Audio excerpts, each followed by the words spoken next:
හොඳයි පින්වතුනි, මේ පින්වත් හැමදෙනා මේ ආකාරයට තමන්ගේ ජීවිතයට බුද්ධෝපස්ථාන සංඝෝපස්ථාන පුණ්‍ය ධර්මයන් රැස් කරගන්න ලබනවා. බුදුරජාණන් වහන්සේ ළඟට එක්තරා අවස්ථාවක භික්ෂුවක් ඇවිත් අහනවා, ප්‍රශ්නයක් අහනවා. මොකක්ද අහන ප්‍රශ්නේ? මම කියලා හිතෙන්න හේතුව මොකක්ද කියලා අහනවා. මගේ කියලා මේ හිතෙන්න හේතුව මොකක්ද කියලා අහනවා. මම කියලා හිතෙන්න ඇඟීමක් ඇතිවෙන්න, මගේ කියලා හිතෙන්න හේතුව මොකක්ද කියලායි බුදුරජාණන් වහන්සේගෙන් අහන. ඒ වෙලාවේ බුදුරජාණන් වහන්සේ ලස්සන උත්තරයක් දෙනවා. ඒ මොකක්ද? රූපේ තියෙන නිසා. මොකක්ද තියෙන නිසාද? රූපේ තියෙන නිසා. ඊළඟට දැනීම තියෙන නිසා. මොකක්ද? දැනීම තියෙන නිසා. ඊළඟට වේදනාවක් විඳීමක් තියෙන නිසා. ඊළඟට අඳුනා ගන්න බවක් තියෙන නිසා. ක්‍රියා කරන බවක් තියෙන නිසා. මේවා තියෙනකොට මොකද වෙන්නේ? මේවා තියෙනකොට මම කියලා හිතෙනවා. මගේ කියලා හිතෙනවා කියලා බුදුරජාණන් වහන්සේ දේශනා කරනවා. එතකොට දැන් අපි හිතමුකෝ, දැන් අපිට මේ වෙලාවේ නේද ශරීරයක් නැත්තම්, ඒ ශරීරය තුල දැනීමකුත් නැත්තම්, හැමෝටම දැනෙනව නේද? ඈ දැනීම තියෙනවනේ නේ? දැනීම, ඒකට කියන විඥානේ නේ? කයක් තියෙනවා, ඒ කියන්නේ ඇට වලින් හැදිලා, නහර වලින් බැදලා, මස් වලින් පිරලා, හමකින් ආවරණය වුණ ශරීරයක් තියෙනවා නේ? ඒ කියන්නේ ඒකට කියන්නේ තව නමක් කිව්වොත් රූපය. රූපය තියෙනවා නේද? තියෙනවා. එතකොට ඒ රූපය, ඒ කය මොන ස්වභාවයෙන් යුතුයිද? දැනීම් සහිත රූපය, දැනීම් සහිත කය. කවුරු හරි ඇඟෙන් ඇල්ලුවත් දැනෙනවද නැද්ද? දැනෙනවා. මధుරයක් විද්දා දැනෙනවද නැද්ද? දැනෙනවා නේ? ඇඟට සීතල වතුර ටිකක් වැටුණත් මොකද වෙන්නේ? දැනෙනවා. රස්නේ වතුර ටිකක් ඇඟට වැටුණත් දැනෙනවනේ. ඒක රස්නේද සීතලද නැතුව නේද? සාමාන්‍ය වතුර ටිකක් ඇඟට වැටුණත් මොකද වෙන්නේ? දැනෙනවා නේ? එහෙමනේ. තමන්ගේ අතින් තමන්ගේ අතම ස්පර්ශ කරනකොට දැනෙන්නේ නැද්ද? දැනෙනවා. එහෙම නැද්ද? ඒක අපි මේ හිතලා කරන දෙයක්ද නැත්නම් තීන දෙයක්ද? ඈ? ඈ? ශරීරයේ තියෙනවා, ඒ වගේම තමයි දැනීම තියෙනවා. ඒක මේ පිංගතට තේරෙන්නේ නැද්ද? එහෙම නැත්නම් හොඳට බලන්න කල්පනා කළා, ඒක හැටියක්, ස්වභාවයක් නේද?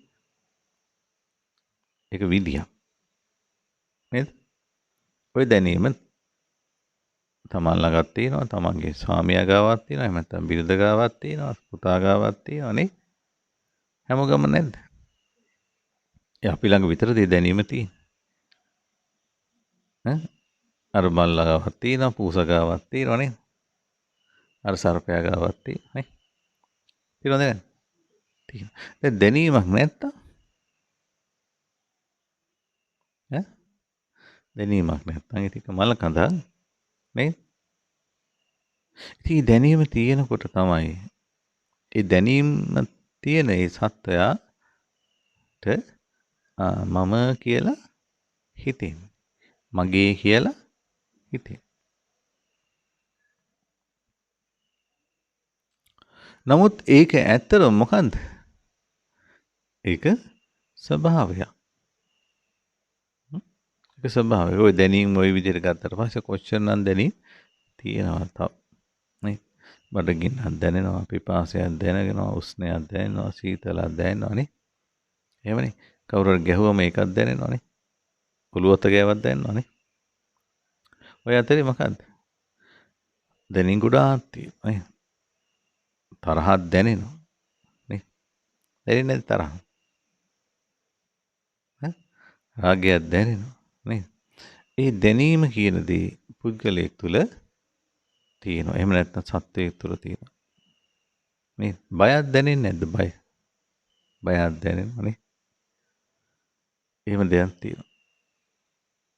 ඉතින් බුදුරජාණන් වහන්සේ දේශනා කරන ඔන්න ඔය දේ තියෙනකොට ඔන්න හැඟීමක් ඇති වෙනවා. මොකක්ද? හැඟීමක් ඇති වෙනවා හැඟීමක් ඇති වෙනවා මගේ. ඒතර බුදුරජාණන් වහන්සේ මෙහෙම දේශනා කරනවා. ඉන් පස්සේ දැන් ඔය දැනෙන බව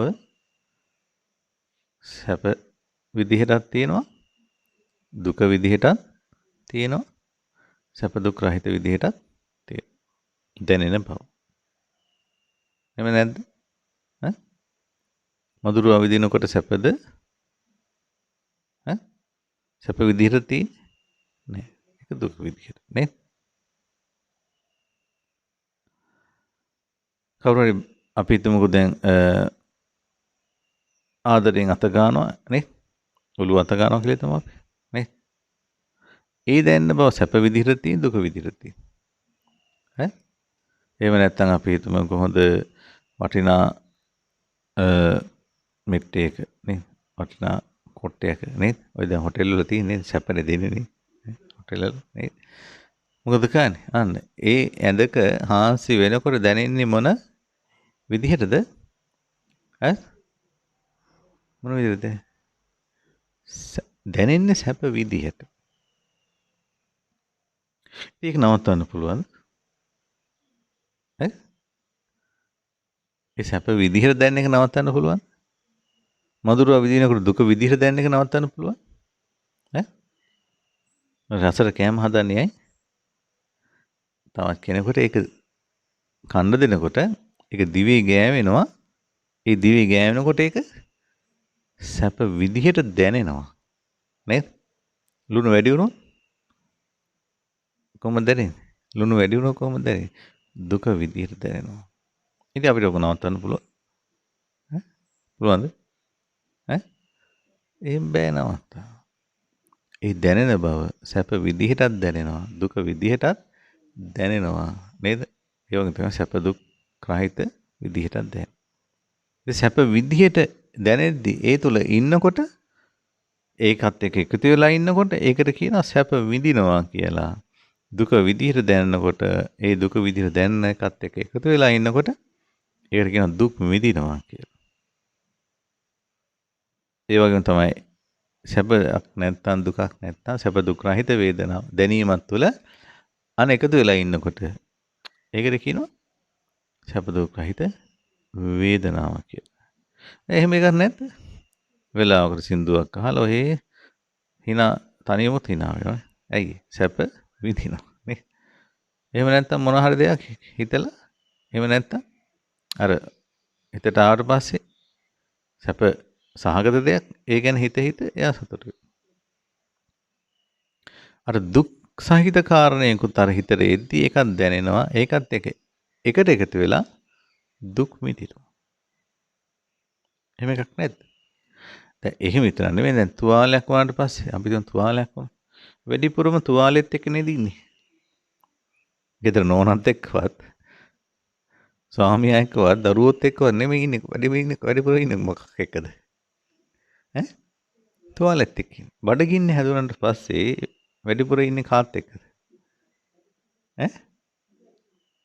කාත් එක්ක. බඩගින්නත් එක්ක ඉන්නේ.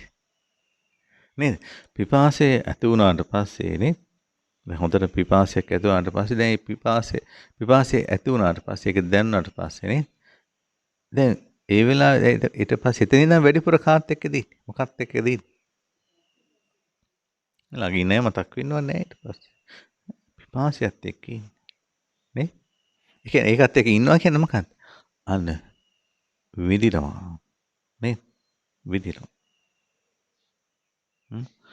ලස්සන සින්දුවක් ඇහෙනකොට ඒක මිහිරි නං නේද? තමගේ කැමැතිම ගායකයාගේ සින්දුවක් නං නේද? ඈ? එතකොට දැන් ඒක අහලා මොකද කරන්නේ?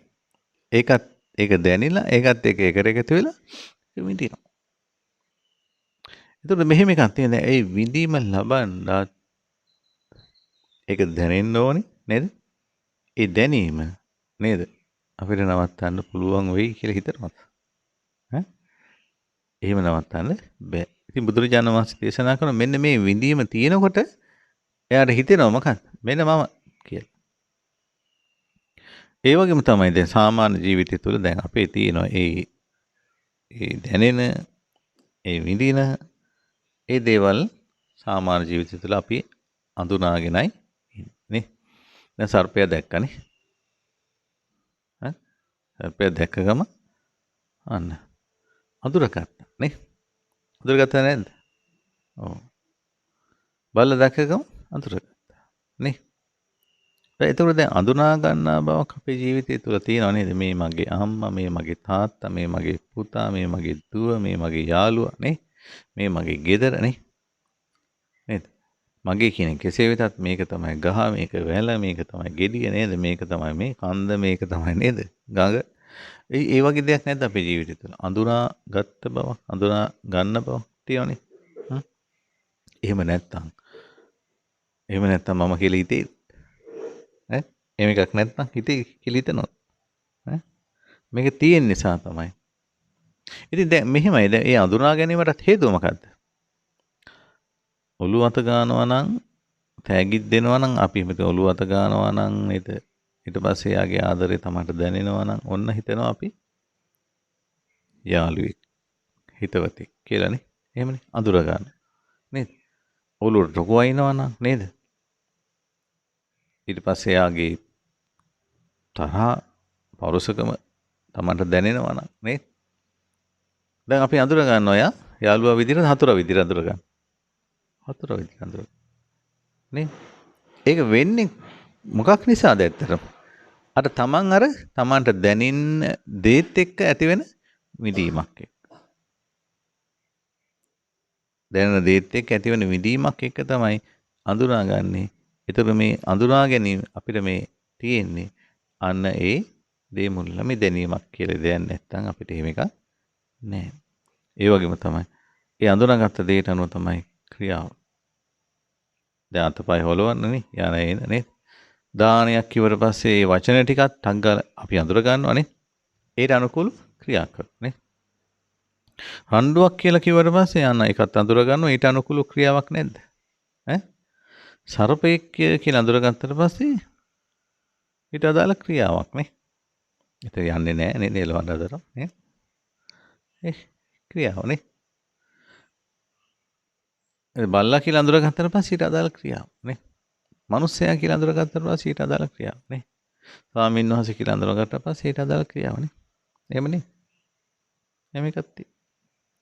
ඉතින් එබඳු ආකාරයේ ස්වභාවයක් අපේ ජීවිතය තුළ තියෙනවා නේද?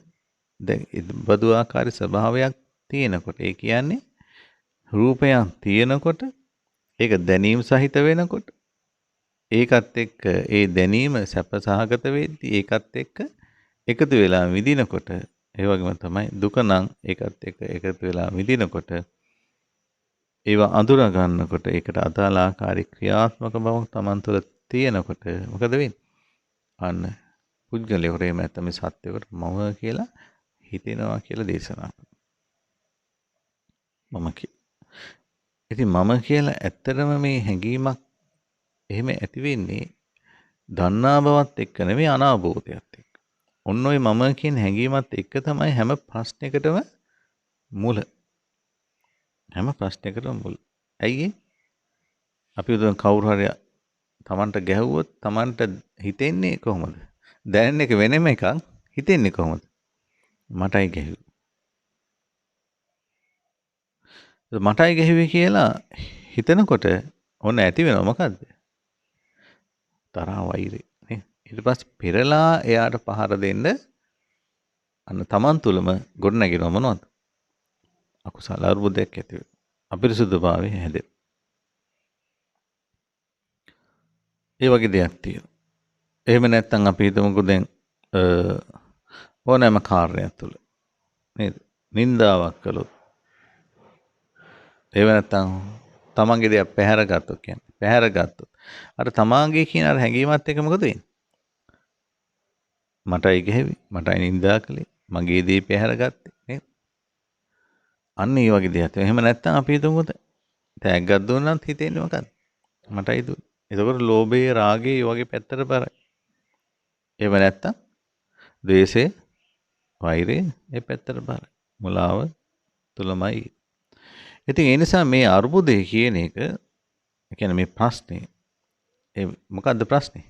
ඈ ප්‍රධාන ප්‍රශ්නේ මොකද්ද?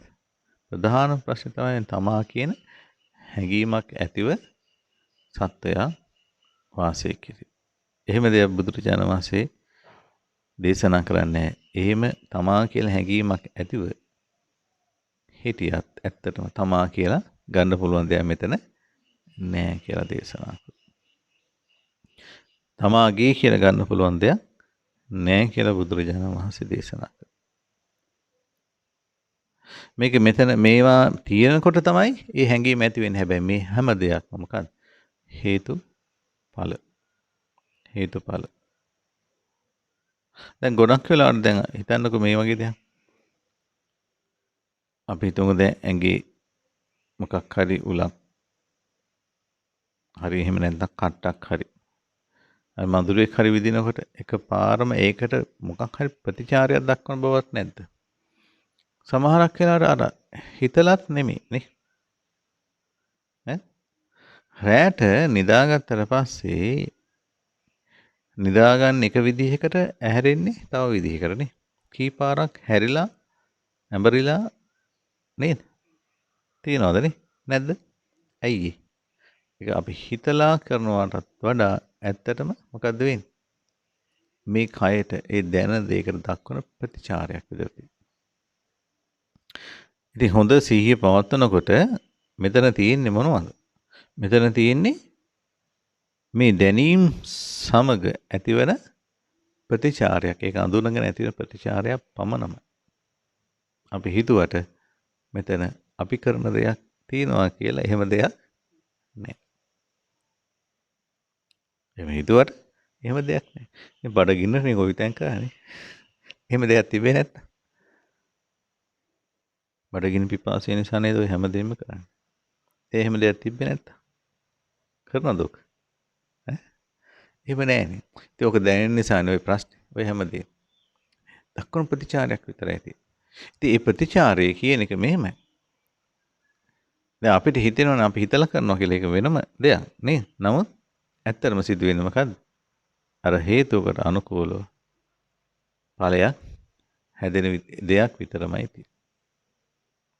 හේතුවකට අනුව හැදෙන ඵලයක් තියෙන්නේ. ඉතින් මේ බව මේ විදිහටම දකිනකොට බුදුරජාණන් වහන්සේ දේශනා කරනවා රූපේ තියෙනවා තමයි. වේදනාව දැනීම තියෙනවා තමයි. වේදීමක් තියෙනවා තමයි. අඳුන ගැනීමක් ක්‍රියාවක් තියෙනවා තමයි. හැබැයි අත් දකින්නේ මෙතන තමා හෝ තමාට අයිති කිසිවක් තියෙන බව දකින්නේ නැහැ. තමා හෝ තමාට අයිති කිසිවක් තියෙන බව දකින්නේ. දැන් තමා හෝ තමා කියලා හැඟෙනකොට මොකද වෙන්නේ? අර තමාගේ කියලා ඒ හැඟීමකුත් තියෙනවා. ඒ කියන්නේ තමා කියලා හැඟෙනකොට නේද? තමන්ගේ කුසට දරුවෙක් ආවට පස්සේ එයාට හැඟීමක් ඇති වෙනවා මොකද්ද?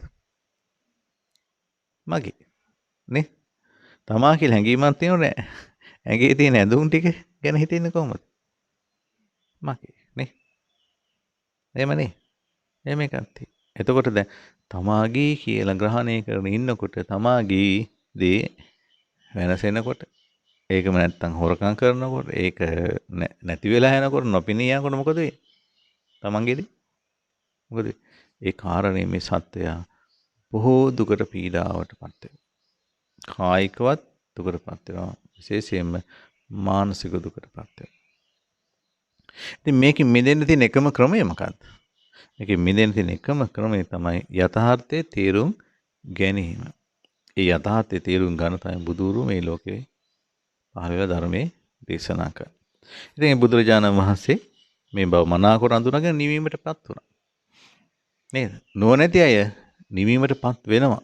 මේ බව මනාකොට අඳුනාගෙන. ඉතින් බුදුරජාණන් වහන්සේගේ ධර්මයේ ශ්‍රවණය කරලා ඒ ධර්මයේ මනාකොට දැනගත්තොත් ඒ දැනගත්ත කෙනාට ආයෙ වෙන කරන්න දෙයක් වෙන විසඳුමක් නැහැ. මොකක්ද තියෙන කරන්නේ? තුවාලයක් තියෙනකොට ඒ තුවාලයක් තියෙන බව දැනගන්න කෙනාට මොකක්ද තියෙන ඊළඟ විසඳුම? ඈ? තුවාලේ සනීප කරගන්න මිසක් වෙන දෙකක් තියෙනවද? නැහැ නේද? ඒ වගේ දැන් තුවාලයක් තියෙනවා කියලා දන්නේ නැති ඉන්න කෙනාට මොකද වෙන්නේ? ඒකම කුණු වෙලා නේද? උඩු දුවලා ඒකෙන් විනාශ වෙන එක වෙන්නේ නේ. හැබැයි ඒක දැනගත්තොත් තියෙනවා කියලා. තියෙන කියලා දැනගත්ත කෙනා ඒ තුවාලේ සනීප කරගන්න යෝගයෙන් තමයි Taman තුල තිබෙන මේ අර්බුදයේ ප්‍රශ්නය තුවාලය මෙන්න මෙයයි කියලා මනාවකට හඳුනාගත්තට පස්සේ අන්න ඒක සනීප කරගන්න මහන්සි ගන්න කෙනෙක් වෙනවා. අන්නේ සනීප කරගන්න මහන්සි ගන්න අය තමයි බුදුරජාණන් වහන්සේගේ ශ්‍රාවක. සනීප කරගන්නත් ඒකට ප්‍රතිකාරයක් ඕනේ. ඒ ප්‍රතිකාරය තමයි බුදුරු මේ ලෝකේ පහළ ධර්මයේ විදියට දේශනා කරන්නේ. ඒ නිසා අපි හැමෝම තුළම තියෙන බරපතල ප්‍රශ්නයක්, අරුබුදයක්, බන්ධනයක් නේද? ඒකට කියනවා තවත් විදිහකින් අසනීපයක් තියෙනවා නේද? පිස්සුවක් තියෙනවා. අසනීපයක් තියෙනවා. ඒකයි බුදුරජාණන් වහන්සේ දේශනා කරන්නේ සබ්බේ පුතුජන උම්මත්තක. කියන්නේ ධර්මයෙන් දන්නේ නැති හැමදේනම උම්මත්තකයි කියලා කියනවා. ඇයි? අර තමන්ගේ නොවන දෙයක් තමන්ගේ කියලා හැඟීමක් ඇතිව ඉන්න. ඉතින් බුදුරජාණන් වහන්සේ දේශනා කරනවා. ඒ නිසා ධර්මයේ මනාකර හොඳින් තේරුම් ගන්න. ධර්මයේ තුල වැඩෙන්න කියනවා. අන්න එතකොට අන්න එයාට සංසිඳීම ඒ වගේම තමයි නිවීම ලැබෙනවා කියලා දේශනා කරනවා. ඒ සංසිඳීමේ නිවීම මෙලොවත් ලැබෙනවා. ඒ සංසිඳීමේ නිවීම බුදුරජාණන් වහන්සේ දේශනා කරනවා. මෙලොවත් ලැබෙනවා නම් එහෙනම් ඒ පරලොව අනිවාර්යයෙන්ම එයාට හිමි වෙනවා. ඒ නිවීම කියන දේ බුදුරජාණන් වහන්සේ දේශනා කරනවා. මේ හැම දුක අවසන් කිරීමයි. ඉතින් ඒ දුක අවසන් කරන කෙනෙක් බවට පත් වෙන්න බුදුරජාණන් වහන්සේගේ සැබෑ ශ්‍රාවකයන් බවට පත් වෙන්න මමත් කුසලයෙන් වැඩෙනවා. ඒ බුදුරජාණන් වහන්සේගේ ඒ ධර්මයේ තුල මනාකොට පිහිටා නිවීමටපත් වී මේ සසර දුක අවසන් කරනවා කියන උතුම් අධිෂ්ඨානයක් හිතේ කවුරුත් ඇති කරගන්න.